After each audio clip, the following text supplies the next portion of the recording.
உலகெங்கிலும் இருக்கும் பிளே தமிழ் நேயர்கள் அனைவருக்கும் வணக்கம். நான் உங்கள் ராம்ஜி. வருகின்ற ஜூலை 13 நடக்கவிருக்கின்ற சனி வக்கர பயிற்சியை பற்றி நாம் பார்க்கவிருக்கிறோம். சனி வக்கரம் என்றால் என்ன? பொதுவாகவே ஒரு கிரகம் வக்கரம்னா நம்ம என்ன சொல்லுவோம்? என்னங்க இது ஒரு மனிதர்களில் சொல்கிறோம், வக்கர புத்தியாக நடந்துக்கிறாரு எல்லாம் சொல்கிறோம். வக்கரம்னா என்னன்னா, தன் இயல்பு நிலைக்கு எதிராக நடந்து கொள்ளுதலை தான் நம்ம வக்கரம் என்று சொல்லுவோம். இதில் என்ன ஒரு விஷயம்னா, நன்றாக புரிந்து கொள்ள வேண்டும். எந்த ஒரு நார்மல் பயிற்சியை விட, நார்மலாக தரக்கூடிய அனுகிரகத்தை விட வக்கர பயிற்சியின் பலன்கள் சற்று கூடுதலாக இருக்கும். வக்கர காலம் என்பதே வெறும் 3 மாசம்தான். அந்த சனியினுடைய பாவகம் என்னவோ, அவருக்கு இதை பார்த்து 2 கூடையவன் அப்படின்னா, அதுக்கு வக்கரம்னா மைனஸாக பலன்களை செய்யும். பணத்தை தரக்கூடியவர் பணத்தை பிடுங்கக்கூடிய வேலையை செய்ய போகிறார். தொழிலை விருத்தி செய்யக்கூடியவர் தொழிலை முடக்கக்கூடிய வேலையை செய்ய போகிறார். அந்த வகையில் நீங்க புரிஞ்சுக்கணும்.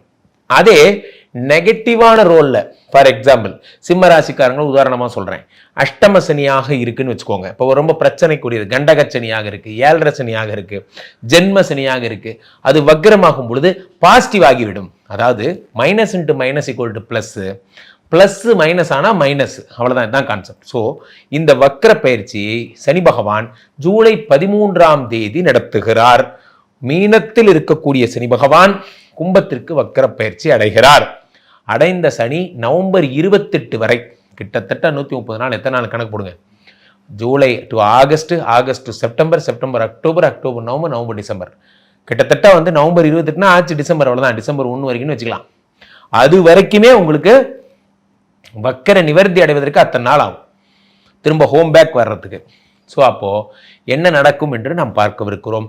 ராசி ரீதியாக யாருக்கெல்லாம் உங்களுக்கு மீண்டும் பழையபடி செல்வங்கள் வளங்கள் வரப்போகிறது.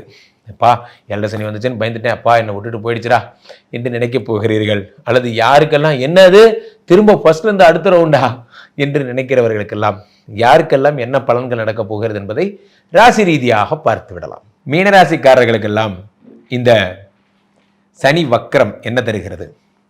சனி கொடுத்தால் எவர் தடுப்பார், சனி கொடுத்தால் எவர் தடுப்பார்னு ஊரை ஃபுல்லாக சொன்னீங்களே சார், இப்போ சனி வக்கரம் ஆயிட்டாரே சார், என்ன சார் செய்ய போறீங்க? கரெக்டு தான். சனி என்னமோ உங்களுக்கு லக்னாதிபதி மாதிரி பேசிட்டு இருக்கீங்க. சனி உங்கள் லக்னாதிபதி குருங்க. உங்களுக்கு ஆக்சுவலாக சனி உங்களுக்கு 11-10 கூடியவர், 11-12 கூடியவர். அவர் வக்கரம் பெற்றால் நல்லது தானே? அவர் வக்கரம் பெற்றால் நல்லது. ஒரு வகையில் எப்படி 12 கூடியவன் வக்கரம் பெறும் பொழுது 12 கூடியவன் என்ன தருவான்? 12 கூடியவன் என்பது விரயத்தை தருவான். அந்த விரயத்தை தரக்கூடிய வக்கரம் பெற்று லாபத்தை தருவான். சிம்பிள், அவ்வளோதான். Minus into minus equal to plus. ஆனால் அதே நேரத்திலே அவனே 11 கூடியவனாகவும் இருக்கிறான் என்பதால் மாமனார் சம்பந்தப்பட்ட மாமியார் சம்பந்தப்பட்ட பிரச்சனைகளை உங்களுக்கு தருவான்.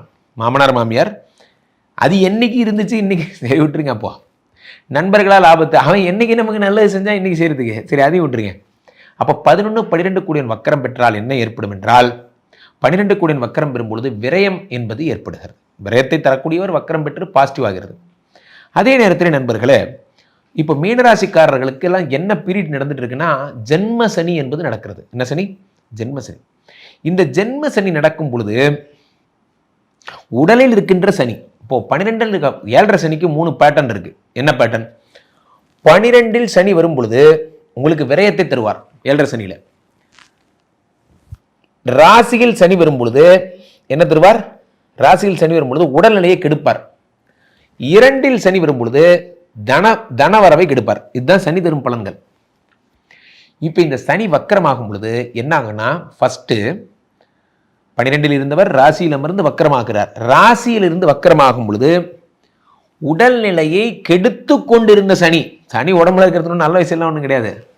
அதனால தான் சொல்லுவாங்க, ஜென்மசனி நடக்கும் பொழுது என்ன ஏற்படும் என்றால், ஜென்மசனி உடல்நிலையை கெடுக்கும், மந்தத்துவத்தை உண்டாக்கும், அடிக்ஷனை உண்டாக்கும். ஒரு போதை. என்ன போதை? வாங்குங்க சார், யானை தானே வாங்கிடலாம், இன்னும் ஒரு 25 லட்சம் ஒரு யானை வாங்கலாம். யானை லாரி தானே, 4 லாரி வாங்கிடலாம், இங்கேருந்து ராமேஸ்வரத்துக்கு செட்டிலிங் விடலாம். நமக்கு இது தேவையா கோபால்? அது தேவையில்லாத விஷயத்தெல்லாம் வாங்கக்கூடிய அந்த தைரியத்தை இந்த ஜென்மசனி தரும். ஏன்னா உடம்புல சனி இருக்கும் பொழுது தைரியம் அதிகமாகிறது. நண்பர்களே, உடம்புல ராகுவோ சனியோ செவ்வாயோ, இந்த இயற்கை பாவிகள்னு சொல்றவங்க இருக்காங்க பார்த்தீங்களா, இவர்கள் இருக்கும்போது அவங்கெல்லாம் அசுரத்தனமான குணமுடையவர்கள். ஒரு அசுர பலம் உடம்புல இருந்தால் என்ன ஆகும்?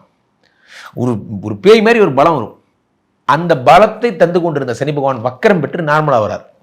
நீங்க ஒரு ஆர்டினரி ஹியூமன் ஆயிட்டீங்க. நான் ஜெயிக்க போகிறேன், நான் அதை பண்ண போறேன், இதை பண்ண போறேன் ஓடிக்கிட்டு இருந்தீங்களா, அது வக்கரம் பெற்று என்ன ஆகிறது, நார்மலைஸ் ஆகுறீங்க. உறக்கமின்றி தவித்துக் கொண்டவர்கள் எல்லாம் உறங்க போகிறீர்கள்.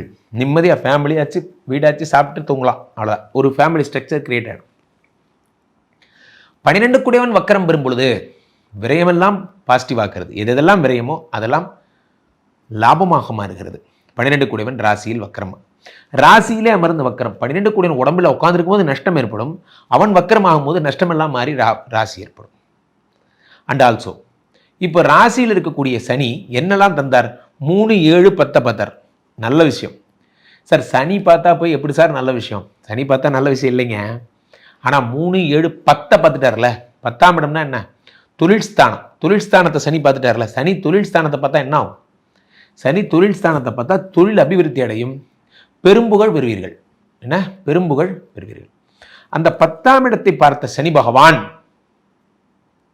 10ஆம் இடத்தை பார்த்த சனி பகவான் அது வக்கரம் பெறும் பொழுது அந்த பெரும்புகழ் பெற குணமே மாறிடும்.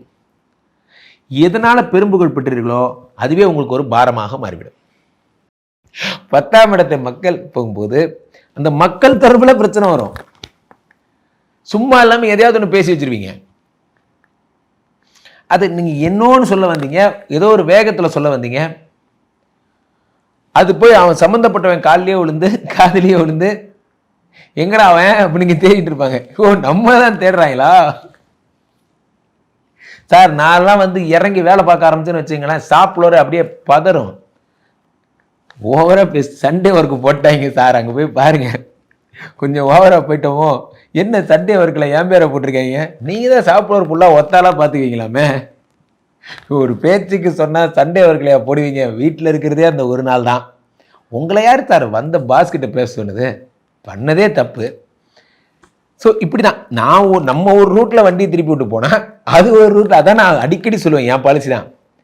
இவனுங்களை வச்சு நம்ம வேலை வாங்கலான்னு ட்ரை பண்ணா, நம்ம சம்பாதிக்கலான்னு முயற்சி பண்ணா, இவனுக்கு நம்மள வச்சு சம்பாதிச்சுட்டு இருக்கானுங்க. அந்த மாதிரி கம்பெனியில் ஒரு பேருக்கு மேனேஜர் சார் என்கிட்ட வேணா கொடுத்து பாருங்க சார், செம்மையாக செய்வேன் சார், வெரி குட் அப்படின்னா இமயமலைக்கு போய் போட்டோ எடுத்துருவான்னு அனுப்பிவிடுவாங்க. ஒரு பெருமையை சொன்னது ஒரு தப்பாப்பா. அந்த மாதிரி இந்த 10 கூடியவன் சனி வந்து வக்கரம் பெறும் பொழுது இதை மாதிரியான டென்ஷன் மக்கள் ரிலேட்டடான நீங்களே உங்கள் கையை விட்டு செலவு பண்ணுவீங்க.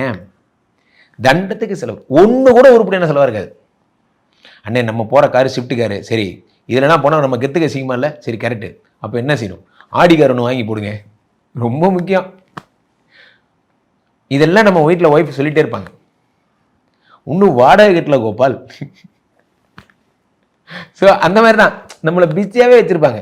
ஸோ கீழே போயிட்டு இந்த 2 நம்பரை கூப்பிடுங்க, உங்களுடைய சொந்த ஜாதகத்தை பார்த்துக் கொள்ளுங்கள். உலக புகழ் வாய்ந்த நமது ஸ்ரீமடம். இந்த ஸ்ரீமடத்தில் விஷ்ணுமாயா சாத்தனுக்கு தினசரி ஹோமங்கள் என்பது நடக்கிறது. விஷ்ணுமாயா சாத்தன் இங்கே அருள்பாலிக்கும் மூர்த்தியாக எழுந்தருளுகிறார். சாத்தனுக்கு இங்கே மட்டும்தான் கோயில் இருக்குது. அதனால் அனைவரும் போரூர் வந்து உங்களுடைய பிரச்சனைகள் எல்லாம் தீர்த்து கொண்டு செல்லுங்கள். மீண்டும் ஒரு நல்ல பதிவில் சந்திப்போம். நன்றி, வணக்கம்.